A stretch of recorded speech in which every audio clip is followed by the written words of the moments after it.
to me, it comes down to what is your philosophical way of structuring tax policy? Do we want to make sure that everybody's paying their fair share? Absolutely. But does that mean that high-paying corporations and high-earning individuals should also be paying their fair share? Absolutely. And so that's the big debate that we're going to be having, I think, yet again, is, how do we make up this budget shortfall? And do we do it in a way that's on the backs of everyday working Nebraskans, or do we do it in a way that is inherently fair?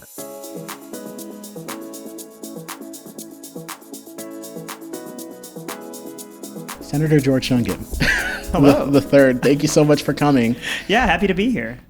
2 months in the making, but you're here. We've worked on it for a while, and I see you down the hall when I work at Turbine Flats on a regular basis, so it's good to finally make it here. Love that you're here. Do you like the setup? I love it. The studio is amazing. Every time I walk the hallway and I look in here, it just looks more and more set up. I feel like every time I walk by, you've added something new. Some element, yeah. Yeah. Starting with something light, what's one fun fact about you that most people do not know? Ooh, that's a good icebreaker. I am really into playing music. I've played guitar since I was in high school. I'm not great. Let me just caveat by saying that I'm not a fantastic guitar player, but I really enjoy it. And my wife and I do a lot of music nights. And so when we're winding down on a Friday or it's a Saturday evening and we don't have other plans, we really like to just play music together. And her parents actually have played in a band or had played in a band for decades. Oh, wow. And so sometimes we'll drive up to Omaha, where she's from, and we'll play music with her mom and her dad and their best friend, Steve. And it's amazing. I mean, they've been playing together for so long and they just click. I really enjoy winding down by playing the guitar. Good stuff. In a very mediocre fashion. I've been trying to learn guitar for years now. So it's really hard. It's one of those things where the first year is just horrible because it hurts and you don't know what you're doing and it sounds bad. Build up the calluses. And then after that, it's just a lot more fun. Right. I love that. Huh. That's probably the most interesting fun fact. I don't know ones that people don't know, I feel like. Okay, well, next time you're here, you got to come with a guitar. I will do that. My first time playing live. All right. What inspired you to get into politics? I get that question a lot. And when you're running for office, that's a question that you get on a regular basis. Sure. Why I got involved in politics, I have to talk a little bit about kind of what I did before this. Yeah, tell me your journey. Without going through everything. Right. So I was a public defender here in Lancaster County for 9 years before I got elected. And so I went to law school from Nebraska originally, from Lincoln. I went to law school out in D.C. And when I came back to Nebraska, I knew that I wanted to do something that helped people, but I wasn't entirely sure what that process looked like. I knew I wanted to do some sort of public interest law or something like that. But I moved back to didn't have a job lined up. So I actually got a job working at the mill for a little while. Okay. But I was very, very fortunate that I got an interview at the public defender's office. And originally got interviewed by them to be in their juvenile unit. So I started working with them, working with kids. So you're helping people who I think a lot of times society doesn't always do. And in that circumstance, it was kids, right? Yeah, you're working with juveniles who have any number of issues going on. But I stayed at the PD's office and I worked through a number of different units. And on a pretty regular basis, I will tell you that my clients were dealing with mental health issues or substance use disorder issues or housing issues or food insecurity, right? Any number of these societal things that we know can be fixed. Sure. If we invest in actually fixing them. Yeah. And so part of why I decided to get involved in politics was to sort of try to be a voice for people that didn't often have a voice. Yeah, exactly. They're voiceless. Yeah. And there's a lot of lobbyists down at the Capitol and there's a lot of groups of people that are represented, but there's far more people, I think, in our society and in Nebraska in particular that aren't represented, who don't have their voices at the Capitol. So despite the fact that, I had never really thought much about running for office, it seemed like a good opportunity to, put my hat in the ring and try to see what I could do to help people. And the other thing, too, is in my day-to-day life as a public defender, you make a lot of impact. but on a very micro level, right? It's like one person at a time. Yes. Whereas in the legislature, if you do your job right, you have an opportunity to really effectuate macro level change. Right. And so taking some of the things that I think I saw that are wrong in the system and applying to a broader spectrum and say, what can we do to make things just a little bit easier for people? That was kind of what spurred me to get involved. Wow. Is it weird? Like the title of senator? Yeah, it is. Is it? I'm still not used to it. Really? Yeah, I love my job, but when people call me Senator Dungan, I appreciate the respect, but it still catches me off guard. I'm going into my third and I'm still not used to it. Like that one time you were here with Senator Kavanaugh, and I was talking to you guys, and I said like George, and I was like, excuse me, Senator Dungan. Right. And you're like, no, George is just fine. Yeah, I respond to anything, but I am absolutely, it's still weird to me. It's more so for the respect of the office that you have, Yeah. And the people that you represent, so. I'm a big fan of The West Wing, and there's an episode in The West Wing where President Bartlett is in the Oval Office with, I think it's his chief of staff, Leo, and they have a whole conversation about how in the office it's Mr. President. Out there you can call me Jed, but in here it's Mr. President. Yeah. And I think there is, respect for the office. It's a real thing. Yeah. But no, it still catches me off guard every time. Is there a career path that you could have seen yourself in outside of politics, or? Oh man, I mean, as you know, because I work down the hall, I still have my own solo law practice. So I started my own solo firm when I left the public defender's office. Frankly, if I were not doing this, I would still be at the PD's office, and I probably would stay there for the rest of my career. Nothing else? I love that job. I really, really love that job, and I think it's important work, and I also just love people in whatever way I can. Again, trite though that may sound, it's just true. Yeah. And I'll tell you, public defender's office here, the colleagues that I had became some of my best friends. I mean, still to this day, family. And when you work in such a high tension environment and high stress environment, you get really close with your coworkers. And so, I think if I hadn't run for office and successful, I'd probably still be there and happy to be there at this point. What was that experience like running for you? I actually had a conversation the other day with somebody about this, and they asked me, now that you've run for office and you know everything that goes into it, if you could go back and have that information, would you make the same decision to run again? Because when I ran for office, I hadn't done this before. That was my first time running. And so I didn't have a lot of context to know what all that entails. Yeah, exactly. And so, I mean, the answer is yes, I probably would still do it. But because I love the job. I think what we do is so important. But also, I would have a lot more hesitations. Because the first time you say you're going to run, and everyone who knows what you're about leans in and is like,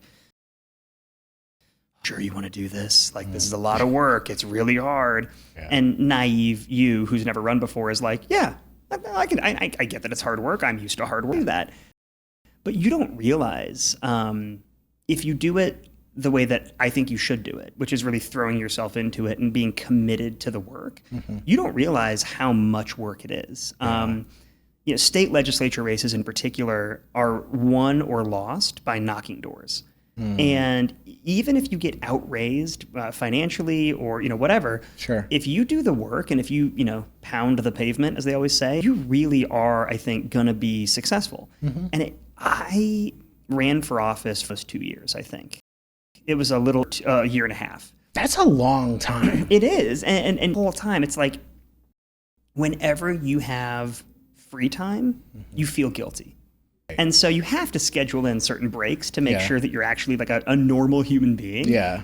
But absolutely that element of like, oh, I just got off work, or it's 5:30, whatever. The sun's still up for another hour and a half. That's time I can go be knocking doors. Yeah. And if you're not doing that, then the other person is out knocking you. Yeah. And so you get in your head like that, and you kind of get into this like myopic, all that matters is the campaign mode. Yeah. To the point that like after the election was over, I sort of had this like, what do I do with my hands kind of feeling. Like, what do I do on a day-to-day basis? Did you have friends or people that were close to you because of that?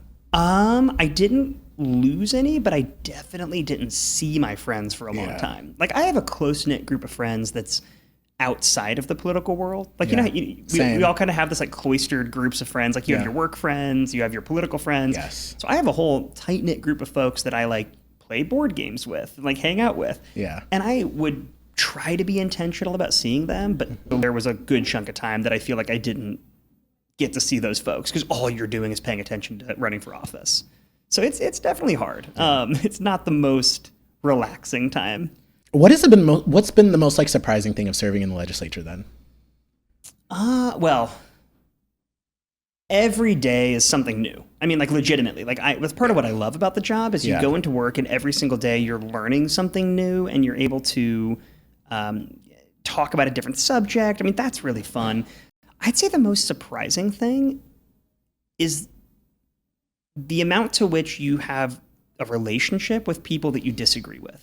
Really? You come into the legislature with these preconceived notions a lot of times of the other people that are already in the body. Because, we watch the news, we watch the clips. Yeah. And all you see are their floor speeches, or all you do is read about the bills they bring. And so you have this sort of idea, Senator so-and-so and I probably wouldn't get along. And then you get in the body and you start talking to them and you're like, oh no, I really like this person. You're like, oh man, like I guess we'd be friends. Right. And, a good example of that, I think, is Senator Julie Slama. And Really? I don't know if she thinks we're friends. I wouldn't call us like best friends, but I think we get along really well. And I think she's really smart, and she and I don't agree politically about much, but that's okay. We would be going toe-to-toe on issues in the legislature and still would have these like cordial conversations off the mic. There was one year, last year, I brought a bill, two bills, and they were landlord-tenant related, essentially. And she led a filibuster against them and successfully killed my bill.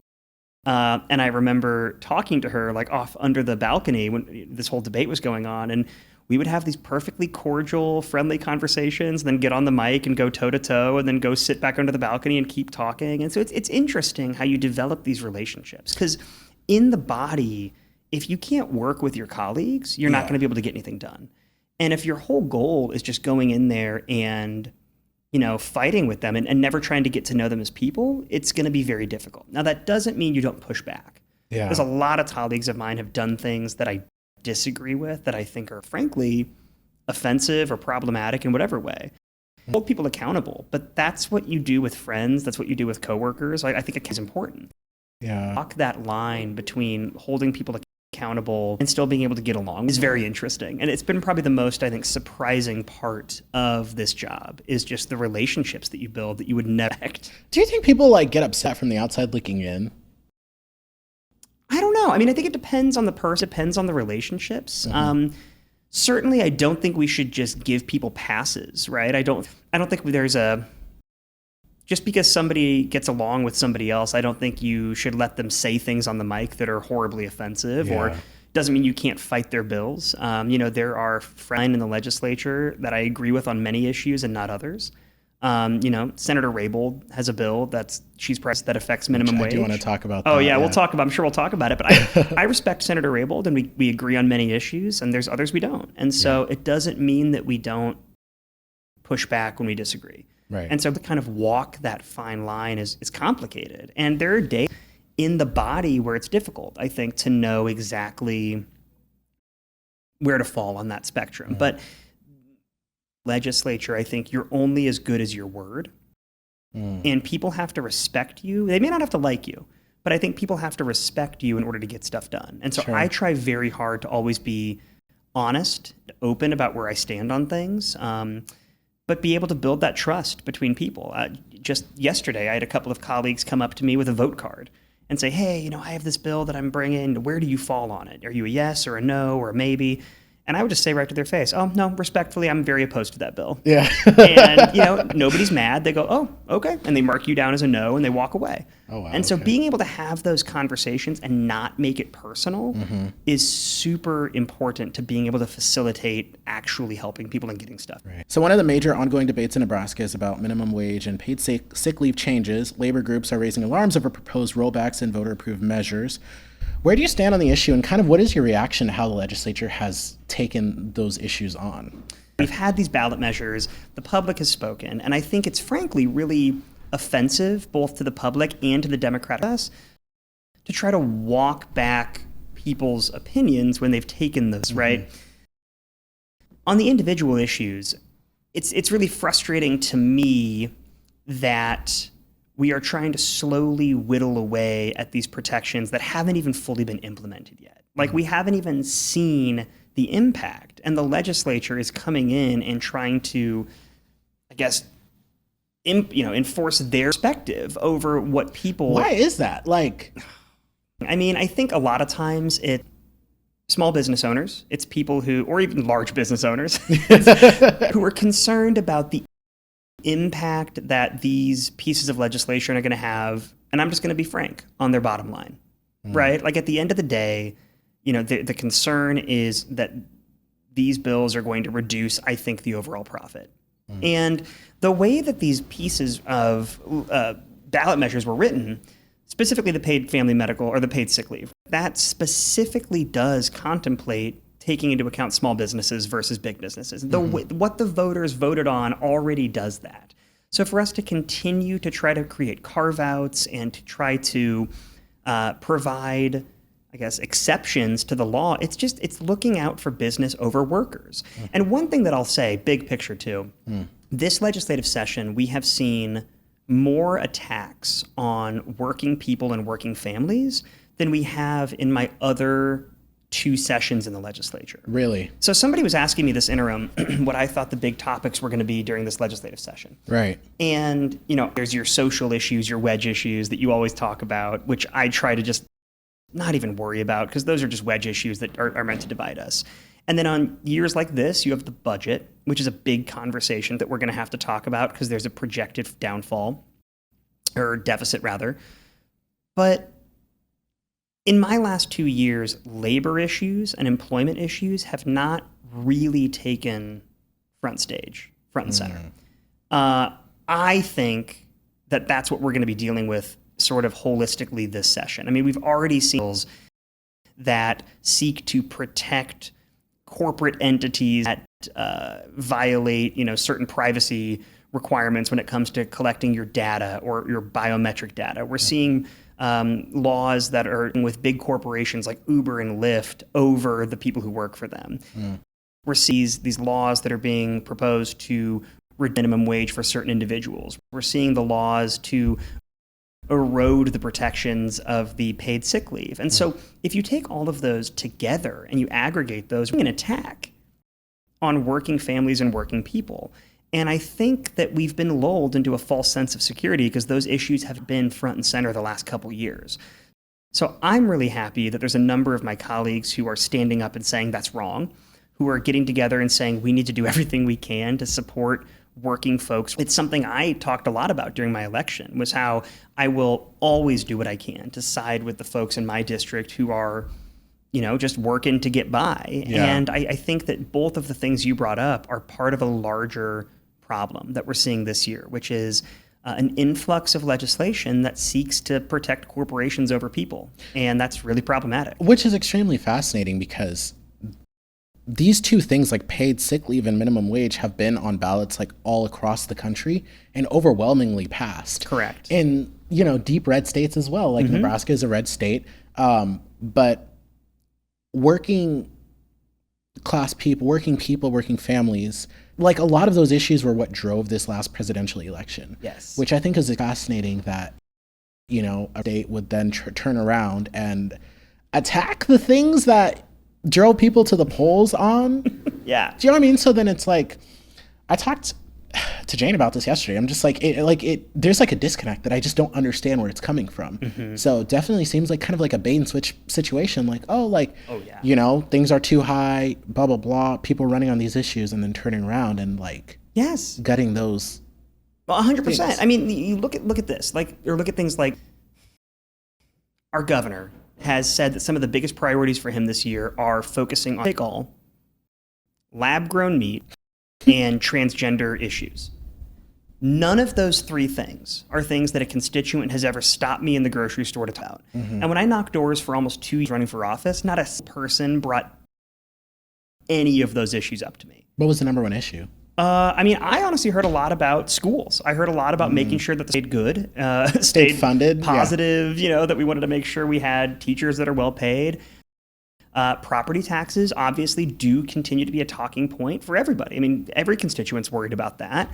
I heard people talk about being able, to afford food on their table. And that's kind of, ties in with the whole national conversation we're having right now about prices of eggs and things like that. But these created sort of manufactured social issues are so problematic. And there's a lot of evidence, and you go back 20, 30 years, there's a lot of evidence that these issues are tested to make sure that they are in fact going to create divisions amongst people. Like it is intentional that these wedge issues are brought before us. So whether, you go back 20 years ago, like when I was in high school, and you talk about marriage, was the big issue that was like the hot button issue du jour. That was intended to drive people apart. It was intended to be a wedge issue. Now you look at theyese transgender issues they're talking about, same thing, right? Like people are fed these problems just to get them worked up to drive us apart. And it ignores the bigger picture of what you're talking about, what I'm talking about, which is trying to make sure people have good paying jobs, that we're supporting workers, that we have quality education. Don't even get me started about healthcare, right? And access, not just access to healthcare, but quality healthcare. Yeah, sure. Which sound like, just sort of normal bullet points, but it's what people care about. For the presidential election to sort of have this undercurrent of people just care about the economy, they care about inflation, they want to bring down the price of eggs.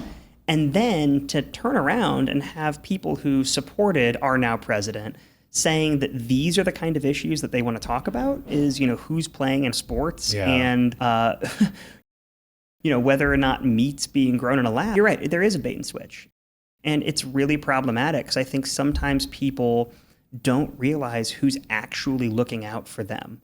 And my hope is that moving forward, show people who your actual friends are, right? Who are your friends in the legislature? Who are the ones who made sure they fought to make sure you had higher pay, to make sure that you had a little bit easier time buying a house? I do want to talk about like healthcare. There's like this question of if Medicare, Medicaid, those got it at the federal level. Some states do have the money to be able to fund these different things. Right. Nebraska, all we really have is agriculture and property taxes. So like, what is the conversation like? I don't know if you've had them with your colleagues on, if Medicaid is got it at the federal level, how do we ensure that Nebraskans have healthcare? I mean, that is a huge conversation topic this year, especially, like I said, we're in a budget year, right? So the first year of every biennium, we have to come up with a budget that we're going to operate under for that year and the next year. Right. A lot of our state programs have partial funding from Medicaid, right? So you have something called an FMAP. For example, if you have a program that's a Medicaid program, the state puts in a certain amount of money and the feds put in a certain amount. Sure. If Medicaid goes away, we have an obligation to continue funding that program, but now all of a sudden the cost to us as a state has, if not more than doubled at that point. There is absolutely, I think, a concern that Medicaid is going to be gutted or reduce its amount of contributions, which would leave us as a state holding the bag. And in the event that it were to be gutted or otherwise reduce the amount of contributions it's making to states, it would leave us in a huge lurch, not being able to pay for a lot of those programs. I will say I've had conversations with our Medicaid director here at the state level.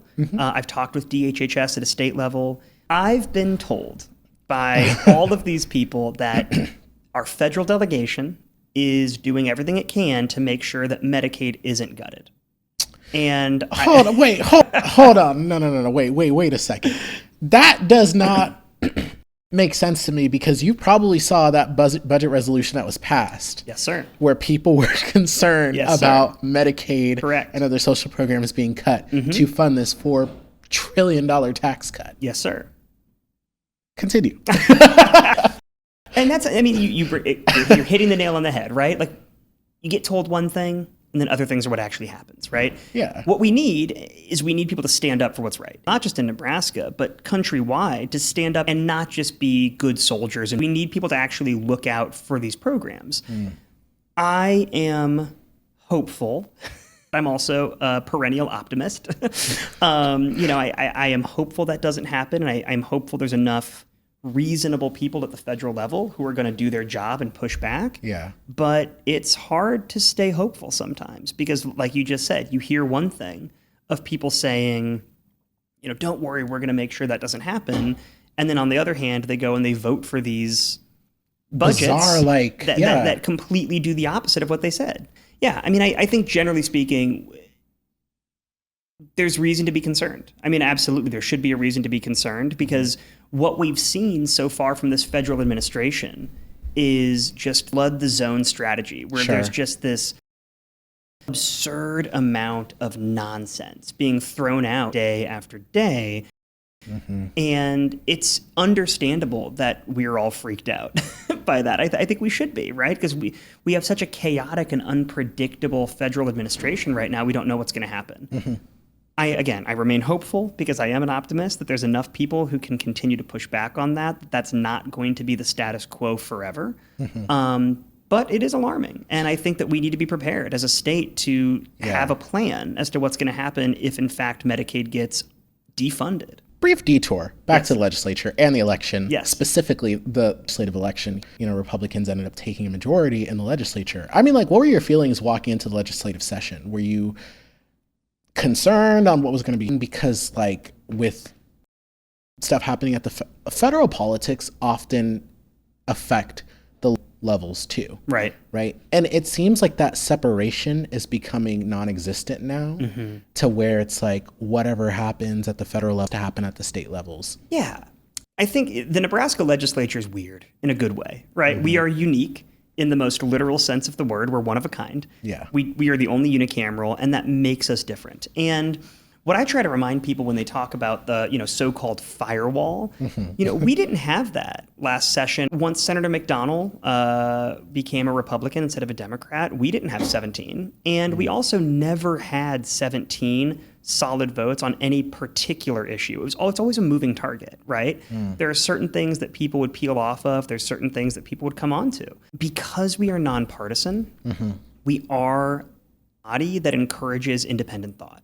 And I understand that that's hard for some people to see from the outside looking in, but there are any number of people, Republican or Democrat, who can be thoughtful and can vote either for or against something and be a 17th or an 18th or a 19th vote that people wouldn't expect.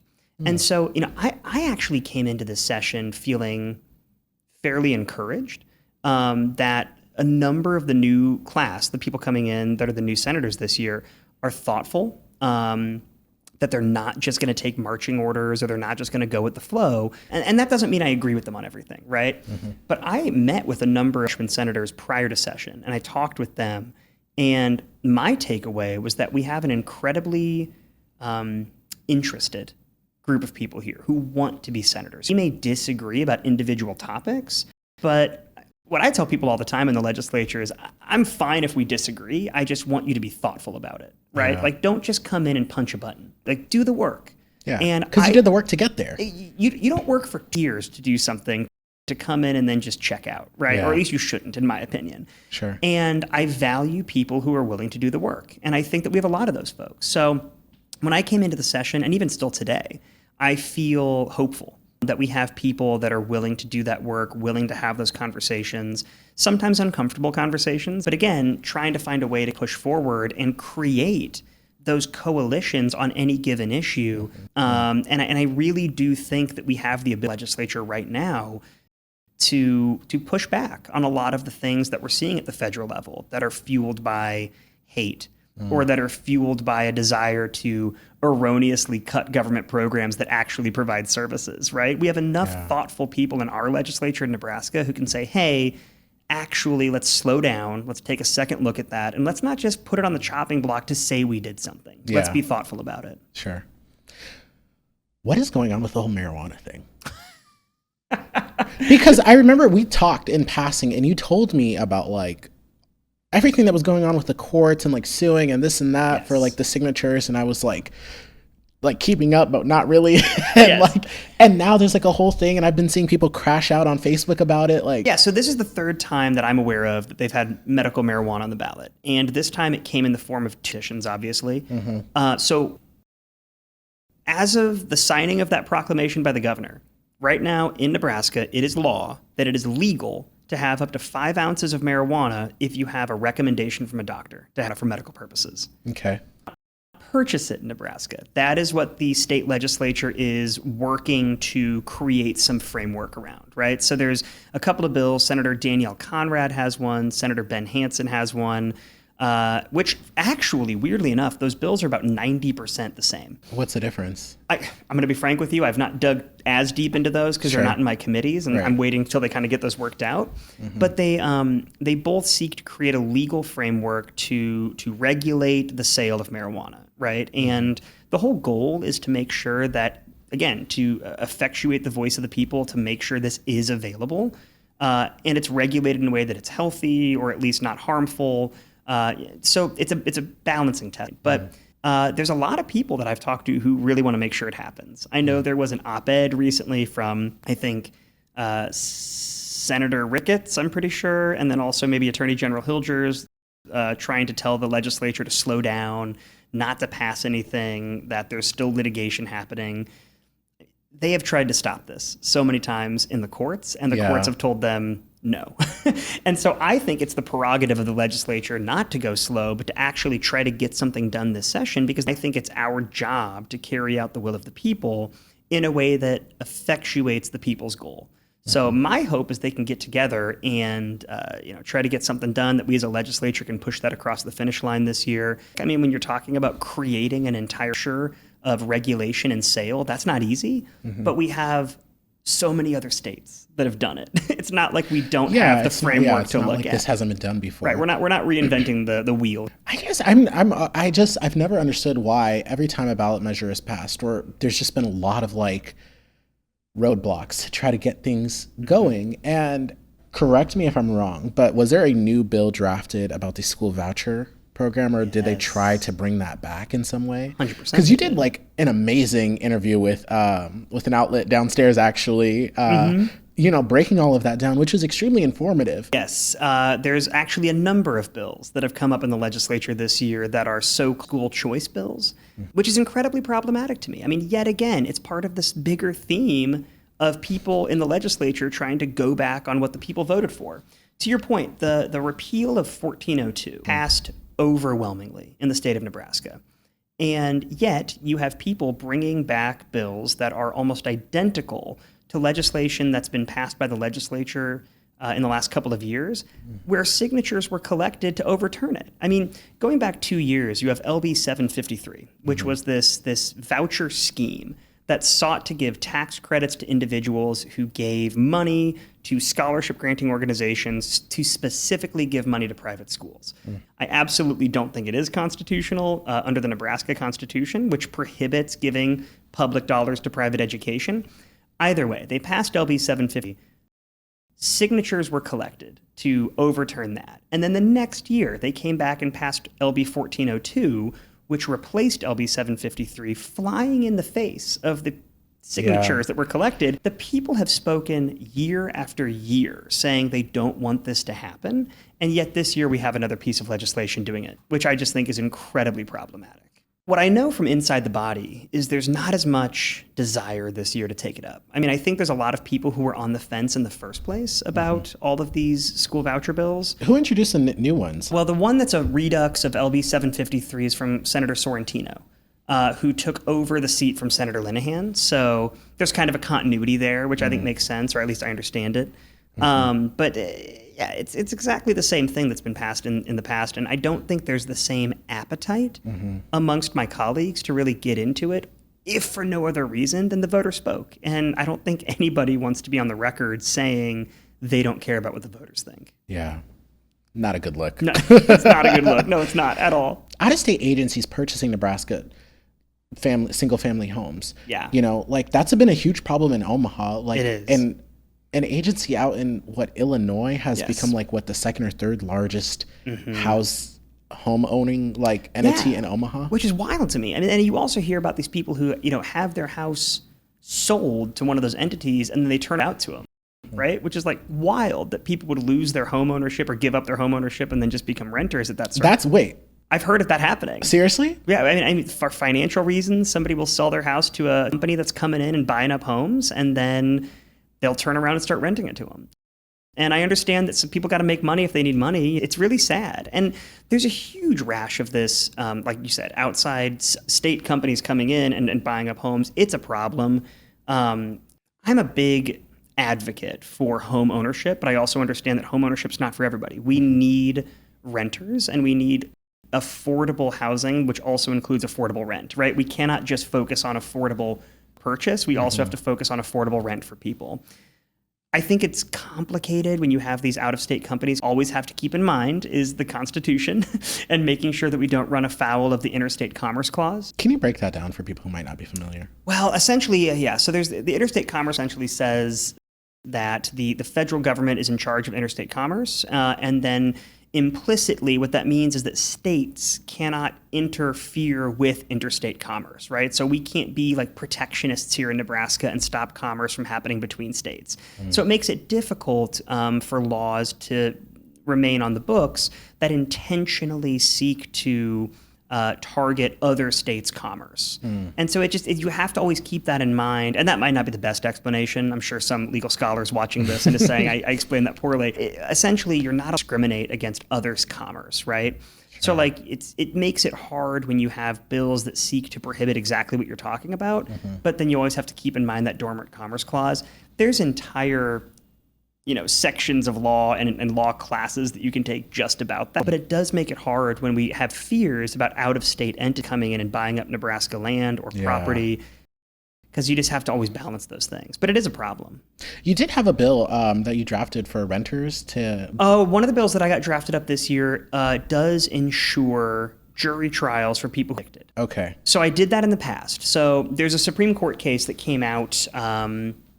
couple years ago, maybe at this point, implied that our current statutes for evictions might be unconstitutional, and I think they are, because they deny it to a jury trial if somebody's trying to evict you.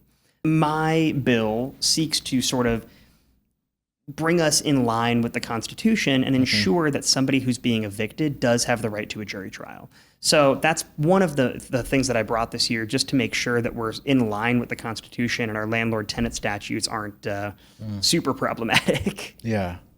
Yeah. I feel like there was another one, though. It might have had to do with home ownership or some kind of incentive.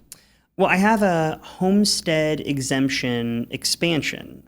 So right now, if you are 100% disabled and a vet, you have a homestead for your property taxes. Okay, I remember you talking about that during your town hall.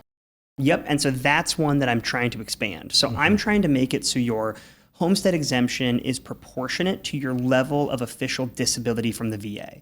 So if you're 20% disabled and a vet, 20% exemption from your property taxes. 60% exemption.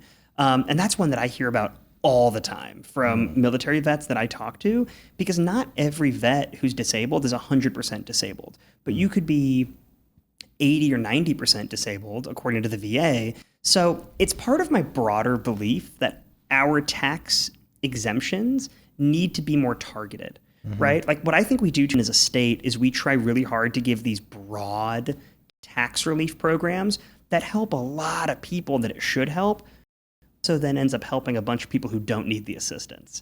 So if we're going to be looking at how we can actually help everyday Nebraskans, I think we should be much more targeted. So I do want to talk about like tax cuts and things like that. So Speaker Arch had said the state budget is one of the biggest issues of 2025. There's a huge projected shortfall and deficit in like the hundreds of millions. What are your takes on this budget? Like, what do you think could be done? We don't have a lot of industries that can bring in tons of revenue to the state. Yeah.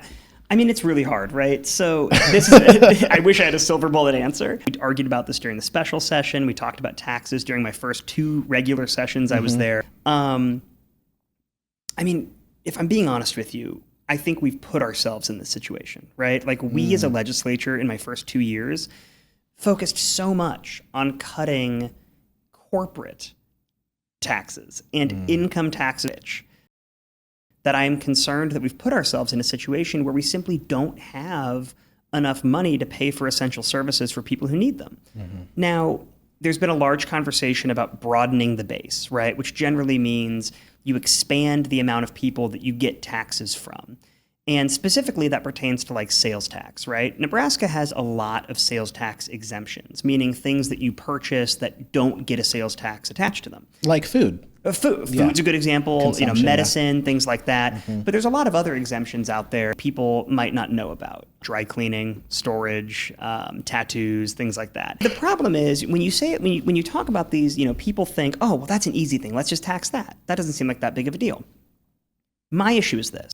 Sales tax, in and of itself, is inherently regressive, right? And what I mean by that is if you tax something as a flat tax, right? Let's say we add 50 cents to every can of soda that you buy. That 50 cents represents a much larger portion of your income if you're a poorer person or a low-income person versus a rich person. Right. So a 50-cent tax on a can of soda doesn't affect a high-income person the way that it affects a low-income person. Sure. That is the inherent idea of what is a regressive tax. I have a problem when we base our entire tax system off of expanding regressive taxes while we are simultaneously lowering income tax on the wealthy, which is inherently progressive tax. So to me, it comes down to what is your philosophical way of structuring tax policy? Do we want to make sure that everybody's paying their fair share? Absolutely. But does that mean that high-paying corporations and high-earning individuals should also be paying their fair share? Absolutely. And so that's the big debate that we're going to be having, I think, yet again, is how do we make up this budget shortfall? And do we do it in a way that's on the backs of everyday working Nebraskans, or do we do it in a way that is inherently fair?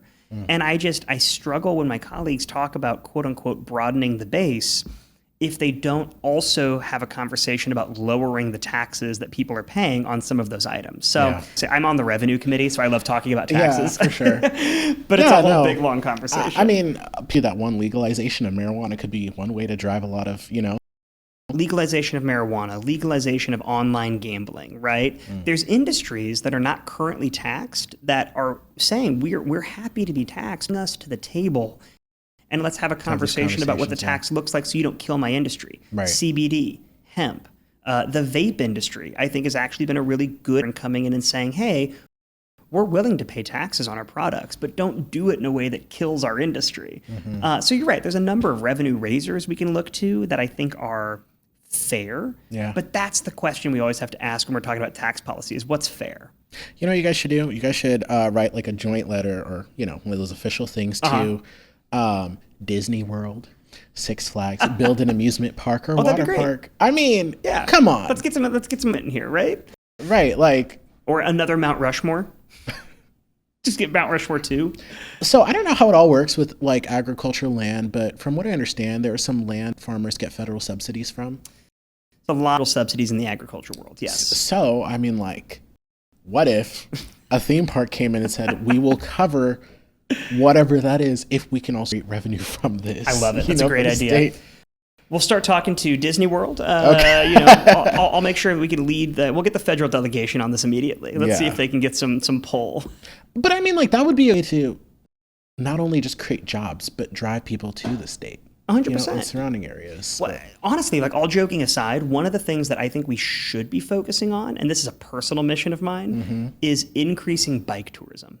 Okay. So there's a lot of states in the Midwest and in kind of the near South that focus on bike tourism who make a ton of money off it. I mean, look at Arkansas.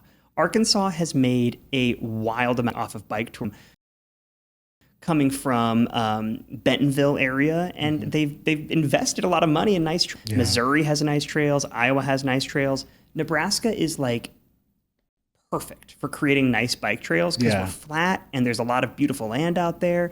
And so I really think we should invest more in bike tourism. And I've talked to some people about this, and there's a couple of bills this year that I'm supporting to try to make it a little bit easier to build trails. So that would be fantastic. It's an option. Yeah, for sure. I have one more question on Nebraska-specific politics and then four just at the national level. But this one is kind of more open-ended. What's something in the legislature right now that's not getting enough that it should be? That's a really good question.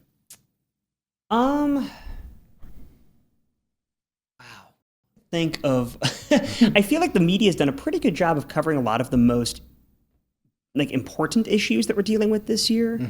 I mean, funding for schools is something that I always think is important. And obviously that's a part of the budget conversation. Right. But there's been some bills that have been proposed this year that seek to fundamentally change the way that we fund public education, which I think it's an important conversation to have. So here in Nebraska, we have something called TIOSA, which I'm sure you've heard about in the news. It's an acronym, but it's the formula that we use to fund schools. And TIOSA came about, decades ago, and it was the byproduct of this like multi-year process. Okay. What you hear a lot in the legislature is TIOSA's broken. I don't know if I agree with that, but I certainly think it's probably good for us to read how we fund schools in the modern era. Mm-hmm. And I think that that's part of the conversation that we're going to be having for years. I think there's a couple of people who are proposing like a multi-year analysis, which I think would be great to get like an actual sort of data-based answer as to what some of the solutions would be. Because for the last 2 years, we've been changing the way that schools are able to spend money. We've been changing that they are capped with regards to tax asking. All of these little tweaks with the purpose of, frankly, not allowing schools to spend as much or not allowing schools to ask for as much money, which is problematic in a lot of circumstances.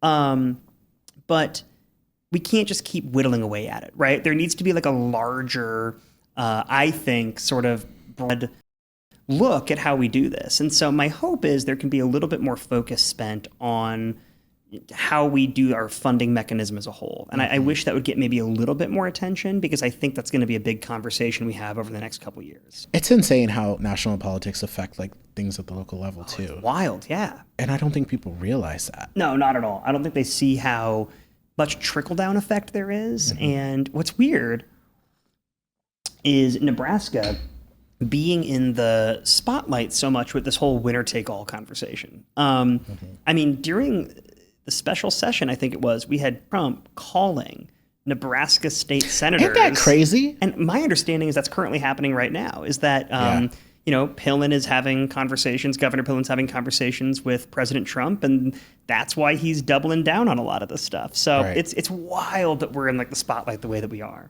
Just to touch on that a little bit more, so with Trump back in office, how do you see Nebraska's relationship evolving over this administration? I mean, I think Nebraska's always at the forefront of a lot of agricultural conversations, right? Sure. Like whenever there's any talk about tariffs, for example. Or USAID? Yes, exactly. I mean, we're at the forefront of a lot of these conversations. I think if nothing else, it puts us in the conversation in a way that I think a lot of Nebraskans don't realize we're in the conversation. We are a very important state for a lot of these subjects, and so it puts us in the federal conversation. Huge concern that people are like, oh, well, I'm going to do whatever he wants, because if I don't, then he's going to punish me. And then that results in, I think, people at the state and the federal level not doing what's right for Nebraskans, but doing what gets them out with the president. Right. And I think that's frankly really embarrassing. I think that we, should be standing up for what's right. We should be standing up for our neighbors. But instead, I think we have a lot of people who are operating out of fear, and that's never a good position to be making policy out of. I mean, especially if you're a person in power. Yes, exactly. Like, stand up, stand into your power. Like, what are you doing? But it drives me nuts. I will keep saying this to everybody watching. So I've got heavily into TikTok after it got banned and came back. Like I'm on TikTok now, and it is so much fun. But like I've been seeing a lot of like farmers like in Nebraska too, like crashing out about how like different federal grants or subsidies or what have you that they were receiving, more so Biden era policies or things that have been longstanding, now being gutted, and people at risk of like losing their farms or things, or relying on undocumented labor to get things by. But USAID purchases like a surplus of agriculture crops from farmers, like wheat, corn, soy, all of those things, and provides them to countries experiencing famine and things like that as part of like UN hunger programs and things. But I guess people didn't really know that. Right. I'm going to keep saying that. And I think it's super important. I mean, it's a lot of this sort of like buyer's remorse, right? Like we see these people now who I think supported President Trump for certain reasons, and now they're realizing like, oh, he's doing things that are inherently harmful to me and my family. He's doing things that are inherently problematic for my job or for my farm. Right. And it drives me nuts that people didn't listen or pay attention ahead of time. And I I say this to a lot of people too. I mean, it is indicative of the fact that I think, our president conned a lot of people, right? He's made an entire career out of being a con man. That's so sad. It is so sad, but he's made an entire career out of this. The entire crux of this current administration was this promise to make America great again. And then what they did is they inherently pulled the rug out from under people and hitting them with these effects of these tariffs or getting rid of the USAID funding. Mm-hmm. It's really sad. It's really sad to see what's happening to folks. Do you think the Unicameral is functioning as intended? Oh, I would say big picture, yes. I mean, it's stood the test of time for quite a few decades now. I think there is, again, a lack of institutional knowledge. And that's part of the problem is, sure. Now that we have term limits, you lost all these people who were there forever who made a real effort, I think, to uphold the sort of institution that is Unicameral. And you have people there now who are working really hard to do that. I'm not trying to say they're all gone. Myself and a number of my colleagues, Republican and Democrat, think that upholding the institution is important. But you also have some people who come in and all they want to do is upend it. And I think that's really sad. You see this every year during rule debates, where people come in and they want to change the rules because they're mad about the way the rules operate. They were put in place and have existed for a while for a reason. I do think it's operating as it's intended. Have to be very vigilant to make sure it doesn't get eroded the way that we're seeing an erosion of the institution at the federal level. Wow. Good stuff. That's kind of all like the big, heavy questions I had for you. So I do this at the end of every guest, recording of rapid fire stuff. But it always turns into a Nebraska goodbye. We just keep talking about it the entire time. Yeah. I'll try to be a little bit more concise. No, it's I drag it on longer than I should. So I'm to be mindful of that. So I'll ask you these questions. And, okay. Yeah. I'll try to rapid fire answer. All right. What's your favorite go-to coffee order? Dark coffee, black. That's it? Mm-hmm. I'm a black coffee guy. Okay, see, this is where because you want to respond. No cream, no sugar, no nothing? I mean, I just want the straight coffee straight into my veins. Let's go. Oh, wow. Okay. If you could have dinner with any historical figure, who would it be? Ooh, historical figure? Prince. Really? I think that would be a weird, great dinner. Yeah. The conversation would either be non-existent or it would be wild. It would be so fun. Right. What's your favorite Nebraska hidden gem, restaurant, park, event? Ooh, I love Misty's Steakhouse. That place is so good. Misty's Steakhouse, especially the Northeast Lincoln location up in Havelock. It's technically right outside of my district, but it's in the neighborhood, and oh my gosh, it's my favorite. Didn't you grow up in Havelock? No, I grew up in Lincoln, but I grew up in part of South Lincoln. And then I moved away and came back, and my wife and I moved to Northeast Lincoln. Gotcha. But yeah, Misty's, I mean, I love the red leather booths. I love the steak. It just feels classic. It's like a vintage steakhouse. Love that. Which TV show or movie have you watched the most times?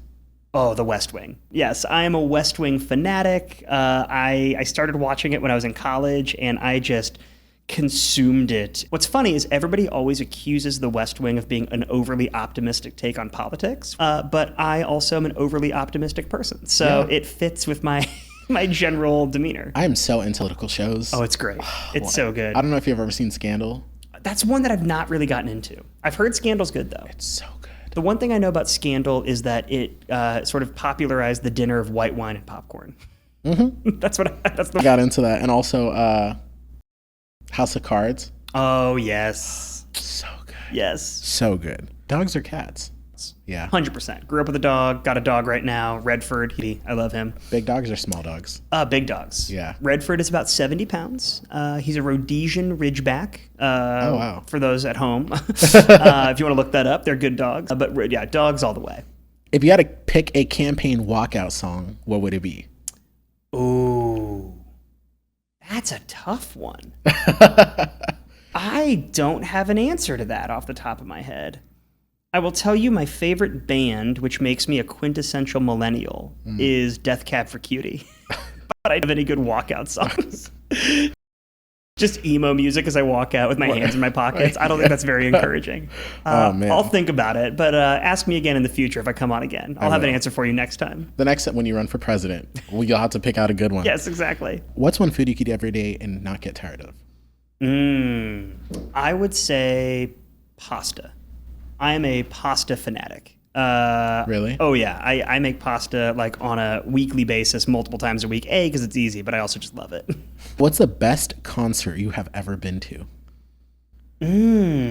I was incredibly fortunate, and my friend, when we were graduating law school, got 2 tickets to see Paul McCartney in Washington at the National Stadium, and we were in like the 3rd row. Wow. His mom got it for him as a graduation gift, and so he gave me the extra ticket, which was absurd. Wow. So I was in like row 3 on the baseball diamond watching Paul McCartney play live, and it was so just incredible to have that kind of historical presence like that. I think the weirdest concert I've ever been to, I saw Bill Murray perform in Omaha. Really? At the Holland.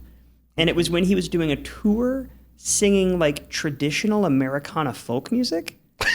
And the entire time, it was like the most Bill Murray thing of all time. I was watching it and I was like, is this a bit? Yeah. Like, I can't tell, because he did the entire thing straight, where he just came and he told stories and then he sang folk music. And it was very pleasant. But I remember at the end being like, did I just watch a comedy sketch or was that an actual thing? It was very strange. That's hilarious. If you had a superpower, what would it be? I would fly. Really? Flying would be great. I love that. Okay, would you fly or teleport? Fly. You got to enjoy the journey. Okay. I think that'd be cool. I think a lot of things people don't... You got to have goggles on. Right. If we're getting practical about it. I've also always wondered if when superheroes fly, it feels like running. Like, what if it's physically exhausting? Like in movies and I have never thought of that. Like in movies and in comic books, they always make it look effortless, but probably physically exhausting. So if a person has flight, is it tiresome to them? I don't know. I think maybe about not this. because it's a superpower. True. Yeah. Okay. That's a good point. Good point. What's one piece of advice you'd give to young Nebraskans who get involved in politics? I think it's really important to know that you know more than a lot of other people. A lot of times young people think that everyone else around them knows more than they do. You know, like, oh, I'm just a 16-year-old. Like, I don't know what I'm talking about. That is not true. Like, I have come to find out that is not true, especially with like how informed young people are on like social media apps like TikTok and stuff. And some people I think definitely, and my point is they actually are very smart and they do know things, but I think when they get involved in politics, they feel like they can't share that information because other people know more than them. So, which is not true. When I talk to groups of students, sometimes I'll ask the question about like, voting. And do kids think that we should lower the age of voting from 18 to 16 or 14 or something like that? You would be shocked at the amount of folks that I talk to who don't want to lower the voting age. And the answer that they say, the reason they say they don't want to lower the voting age is we don't know what we're talking about. I mean, I get that answer all the time. Oh, well, we're not smart enough to vote because we're not 18 yet or something like that. And I say to them all the time, like, that's not true. Like, you have so much lived experience and you know your life. So I would tell young people who want to get involved, be confident in what you know. Like, your opinion and your life matters. And I think that your background is important and you should come share it. Wow. Great advice. Have you ever been on a podcast like this before? No, this is my first time. Really? Yes.